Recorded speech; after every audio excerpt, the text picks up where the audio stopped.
Here's how to make the perfect meringue nest for your gorgeous pavlovas. The key is the structure of the egg whites. First, wipe all of your equipment with white vinegar. Your egg whites should be room temperature and lightly whisked before adding your superfine sugar.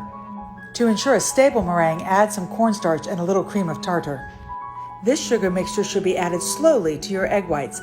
I like to use a tablespoon and sprinkle it gently over the top. This process can take up to 8 minutes, so have some patience, and eventually all the sugar will be added. Keep beating on medium-high speed until your mixture transforms into a beautiful white cloud of deliciousness.